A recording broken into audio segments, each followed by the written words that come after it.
Hi there, and welcome back once again. I want to thank you for being here as always and what you're doing for your child because it is really up to us as parents. And we know that. We all learn that along the way, kind of sometimes the hard way. I myself learned it. But I'm glad I did the research and the education for myself as you are for your own child because I wanted to get my son better. I knew he could live a better life, and he absolutely is due to my research. And that's what I share with you now are the things, the resources that can help you to help your child live a better life. And one of the things that I'm asked most often is, Karen, how can my child speak better? Or how can I get my child to speak? And of course, there are many, many different issues around speech with autism and speech in general. But there are a few culprits that I find over and over, and there are studies that actually show that they affect it. So I am going to be talking about today the underlying causes of speech issues in autism.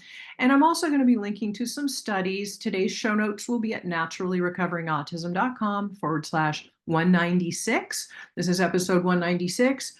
And in episode 195, my last one, if you missed it, please listen to that because it has to do with the toxicity of aluminum. And I'm going to do a recap in the beginning of this one today because aluminum is very much implicated in speech issues, language disorders, and how it affects the brain. And there are studies that show this. So I, again, will be linking to them in the show notes. And then if you also didn't get a chance to listen to 195, do go back and listen to that. So basically, again, it's common with children of autism to be either completely nonverbal or have limited speech. And there are a lot of underlying reasons. It can be related to the gut brain axis and other things as well. But today, what I'm going to talk about are the three large culprits, which are aluminum, viruses, and something called PANS. And I'm going to discuss each of these individually. And I'll link in the show notes to other episodes where I've talked about them more in depth as well. But this is important to show you. I like to give studies so that people say, well, is this hearsay? Does it just like maybe seem like it's associated with speech because that happens all the time with these things? Or if people are really more wanting to have that, that scientific background, I like to show you that studies have seen it be associated with speech and it's common. So again, many of these symptoms have to do with a lot of toxins, pathogens. There are co-infections. If you've been with me for a while, you know I'm very A to Z. This isn't just about a little bit of diet or detoxification. We want to get to the underlying root causes of the symptoms that are causing your child's symptoms of autism. And they are a symptom. Autism is basically a lump of symptoms that they use to diagnose, and say, okay, your child has autism based on these things. And I've done an episode in the past that I can link to for you called What Causes the Symptoms of Autism, which you may find very interesting. And I directly show you the correlation between the Diagnostic Statistical Manual, the DSM, that is used by psychiatrists, psychologists for diagnosing autism, and how similar those diagnostic criteria are to the symptoms caused by many of the underlying root causes. I, again, help you with this if you need my help. I don't want you to feel like, well, this is great, Karen, but what do I do about it? I offer you resources that I will link to in the show notes again for you so that you have the support and the knowledge and the guidance on this journey if that is something that you are still needing. Okay, so let's get to it. Again, it's never just one thing. Speech is helped by many different things, of course, but it is important, again, to do that A to Z so nothing important gets missed. This is where I see other things being they're not thorough enough. People are starting too much detoxification or fighting pathogens too quickly, and we have to stabilize the immune system. So all of these things are important to remember. Again, the three top culprits that I tend to see most and studies are showing that are linked to speech disorders are aluminum, viruses, and PANS. And many of them can be very hidden. So in aluminum, I'm going to, again, link to the show notes that I did for episode 195 for you. But how do we get aluminum exposure?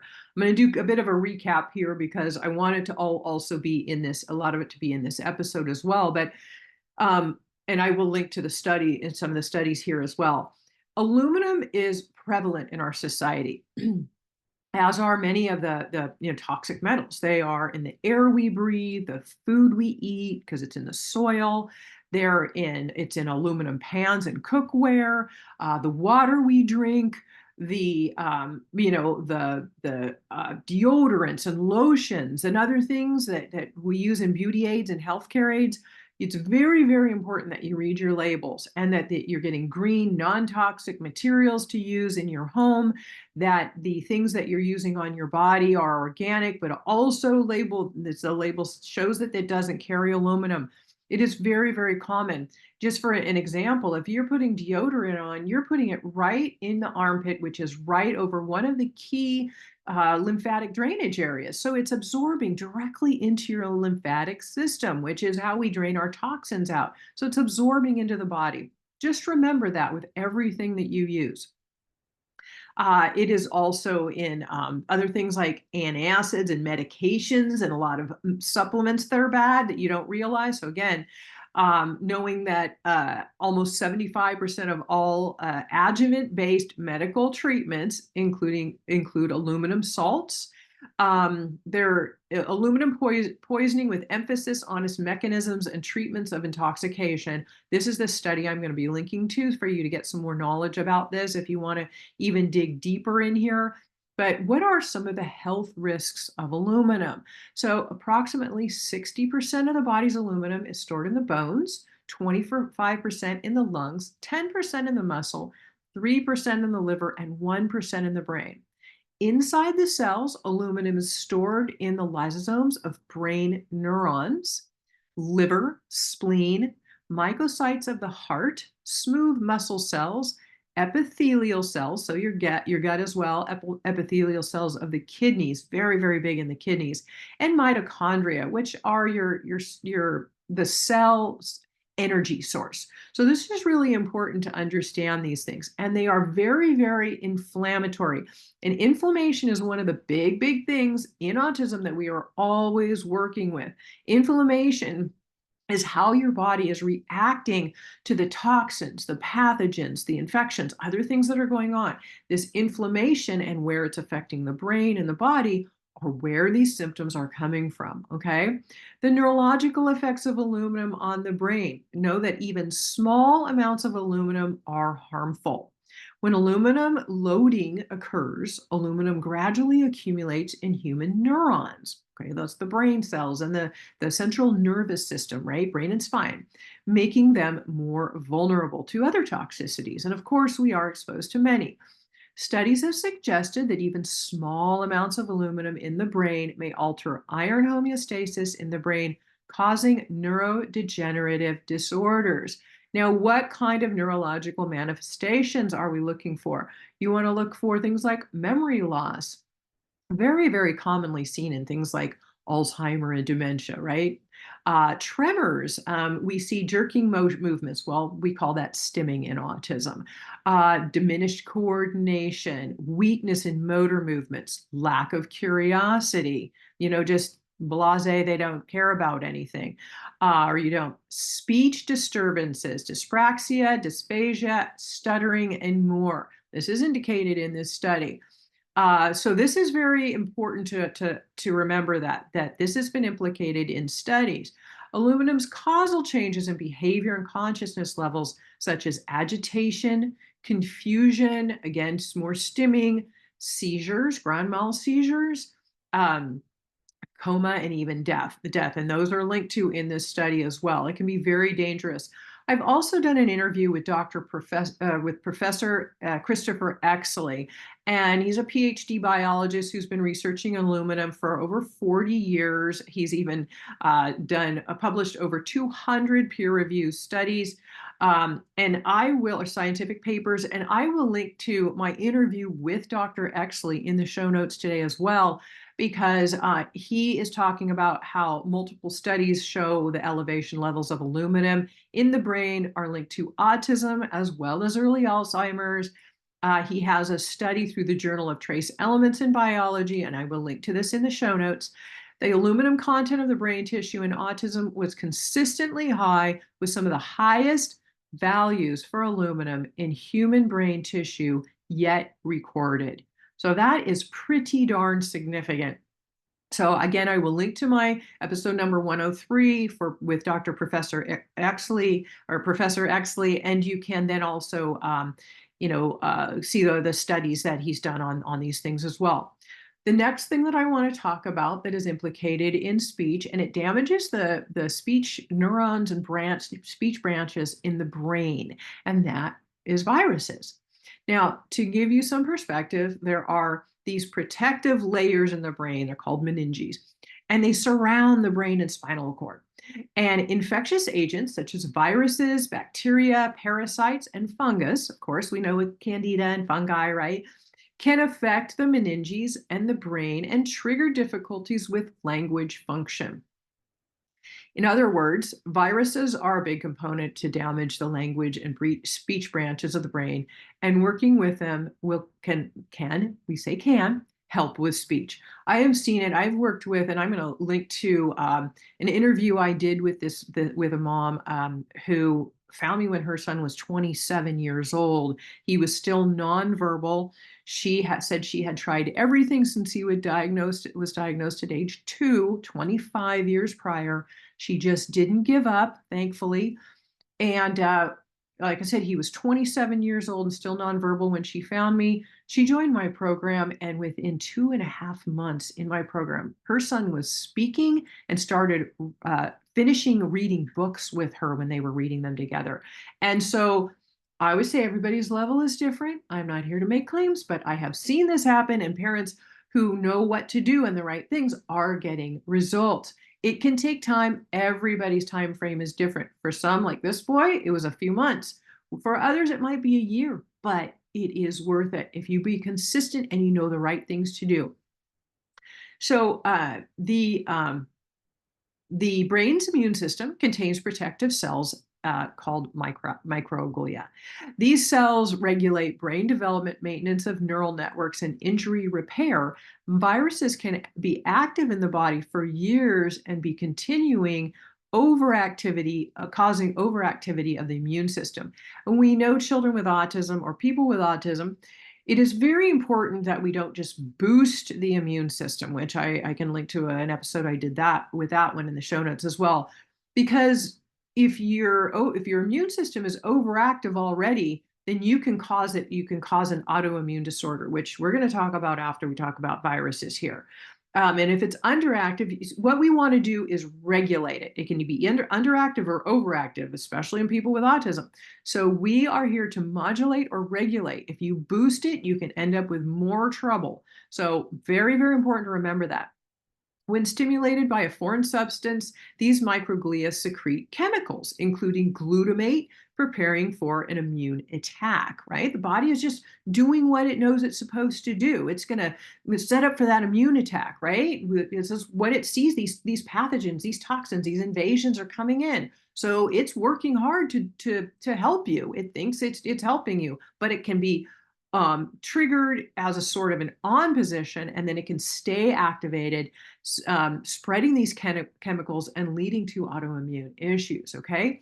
Multiple systems and organs of the body can be damaged. For example, the cells of the liver, our main organ of detoxification, are highly susceptible, as well as the respiratory system.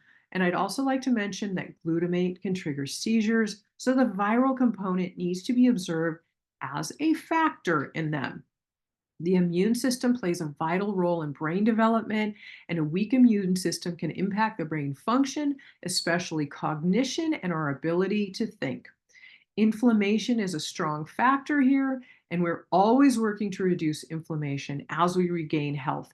In any type of disease that there is in the body, for anybody with anything, inflammation is a very, very key factor. And it's how your body is reacting to whatever the invasive piece is. So we always, again, want to go back to what is the cause? What's the underlying root cause?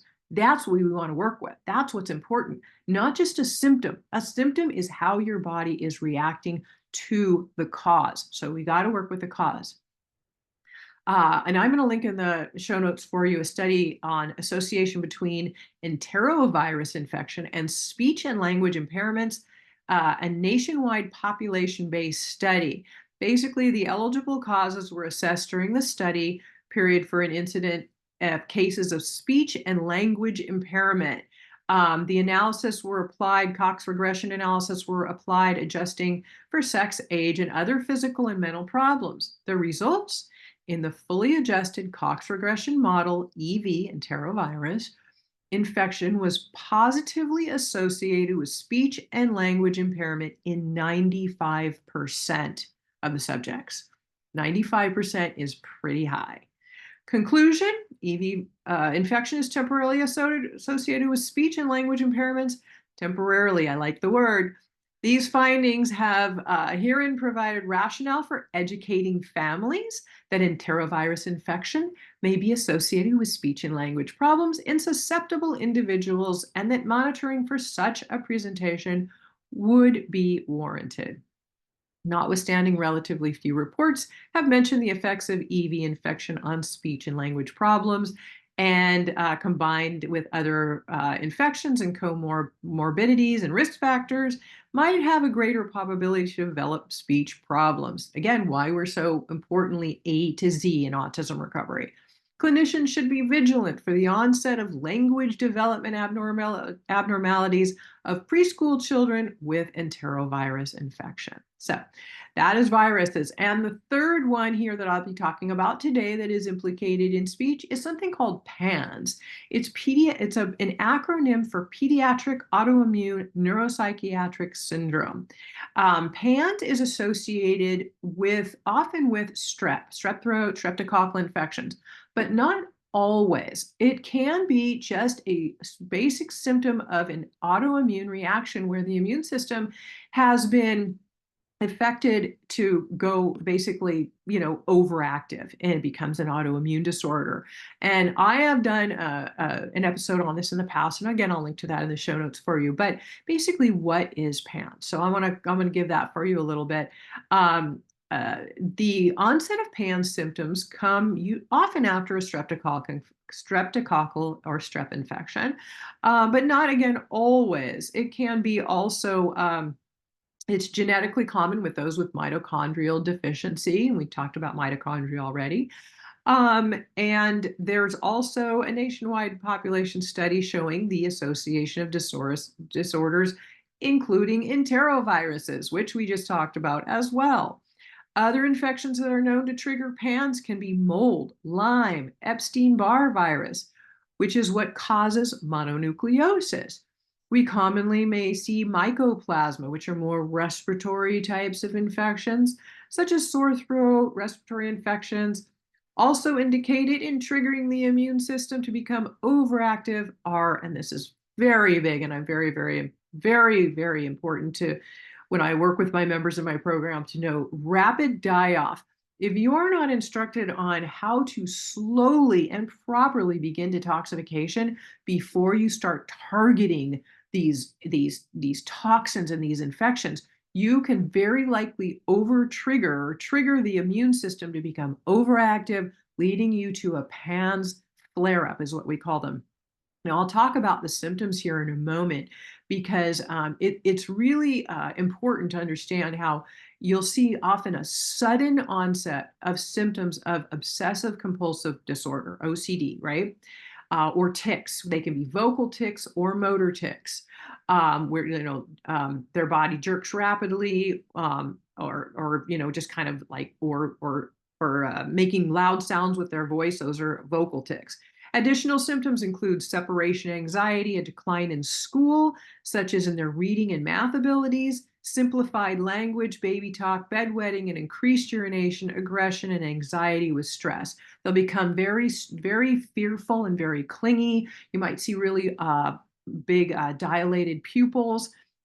These are common signs, and what's happening is basically that the immune system is attacking the brain, and we want to stop this inflammation and this trigger as quickly as we can. And again, it's why we need to regulate or modulate the immune system, and also why we're working so much with inflammation and making sure there aren't triggers around. Mold in your home is a common one. So a lot of people don't think about it, or if you can't see it, sometimes, as many people say that their house smells mold, kind of mildewy, and they smell it, but they don't see it. And that can be hard too, because it can hide in the air ducts, it can be in the attic, it can be in the basement, it can be in the walls and seeping through, in the carpeting. So it's very important to check for mold in your home. Again, I'm going to link to, again, there's some other studies here, but the effects of PANS and PANDAS on communication, a review of literature and implication for speech and language pathologist at Fontbonne University in St. Louis, Missouri. Speech, language, and feeding can be impacted due to antibodies attacking the brain in response to PANS or PANDAS. A child may suddenly begin stuttering or even develop selective mutism. Because of this, children with PANS are at a higher chance of coming across an SLP's caseload, speech language pathology. So again, just something else to really be aware of. Does your child have the signs of PANS? And we do want to work with that and stop the triggers and calm the immune system down again, modulating or regulating and calming down that inflammation. Another study about infection in speech dysfluency and other speech symptoms in pediatric acute neuropsychiatric syndrome again specifically investigates dysfluency and other speech symptoms following onset of PANS or PANDAS, prevalence of previously reported speech-related symptoms, vocal tics, selective mutism. Again, methods, a questionnaire was given to a total of 55 individuals. Results, onset of speech dysfluency in association with PANS or PANDAS was reported by 54.5% of the caregivers. Most frequent dysfluency symptoms were higher speech rate, superfluous verbal behavior, verbal blocks, and associated motor symptoms. Again, the increased stimming. We call it stimming in autism usually. It's a common term. Previous findings of vocal tics, baby talk, and mutistic behavior were supported. Let's see here. I want to make sure reduce speech production and language impairment. Basically, it's over and over and over saying that the conclusion, PANS is a speech dysfluency supported and possible link between infection and dysfluency. Reported shares several characteristics with stuttering and cluttering, but the caregivers did not consistently associate it with stuttering. The goal here is to keep the child stable. Basically, it's important in autism, again, not to boost the immune system, but to regulate it. Know how to detoxify slowly. Know how to remove the triggers that can be underlying co-infections and toxicity. A lot of people say, well, what about speech therapy? Well, when the brain is too toxic and inflamed, your child may be really, really wanting to be able to speak or to do better, and it can be very hard on their self-esteem. Many therapies can. I saw this with my own son, and I eventually pulled my own son out and found that after I did all of the underlying root cause work with his biology, got out rid of the toxins, the co-infections, the inflammation, he never needed to go back to those therapies. If you've heard my interview with Nanti, a mom, she was spending $95 a week on speech therapy. And then and it really wasn't helping her son very much. And she again didn't know why. And she's been a great mom, trying really hard, taking her, week after week to these appointments, spending lots of money and time.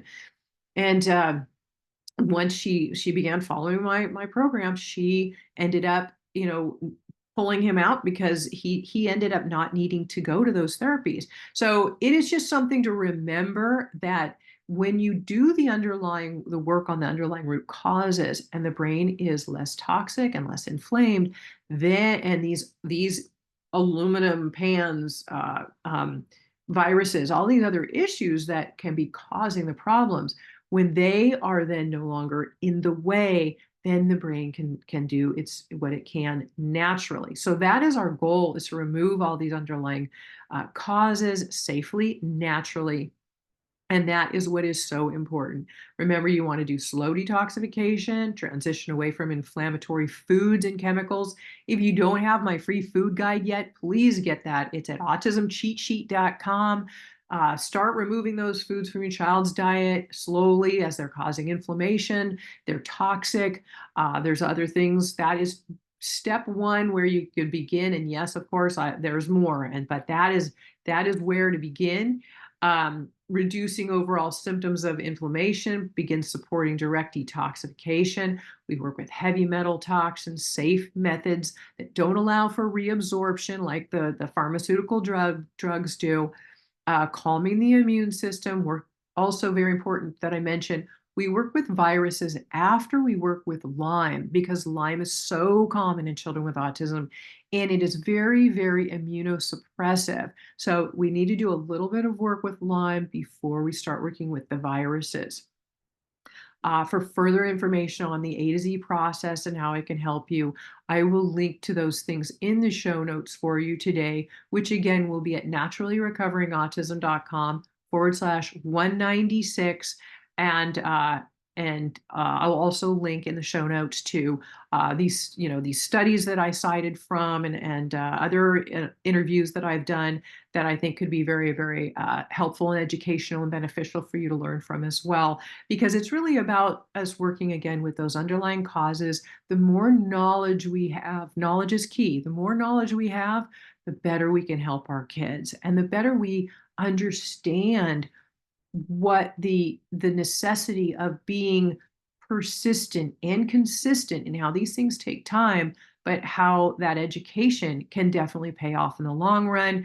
And I've seen changes in children who were their parents were told they would never speak are now speaking. Children who were getting D's and F's in school now getting A's and B's. Children who were aggressive and even violent, now their parents say, "Oh, they're so calm." And I'll link to a few of these interviews that I've done with some of the members of my program who've talked about this, because it's important for you, as a parent, to have your own hope, your own knowledge, and to understand that there are things that can be done and your children can live far better lives than they're living today. And it is what we're ultimately moving toward. The number one goal is to help your child to live to their full potential, to be happy and healthy, and to live a quality life, just as they deserve. And I know that they can, and that's why I'm grateful again that you're here right now, because learning these things is the key to success. There are studies that show that parents' education and knowledge about what to do for their child is the strongest key to your success. So thank you for being here. I appreciate what you're doing. Please share this with anybody you know who could be interested. There are many, many of us out there in our community of autism that are searching for these resources. So I appreciate you sharing. Thanks again for being here, and I'll see you soon.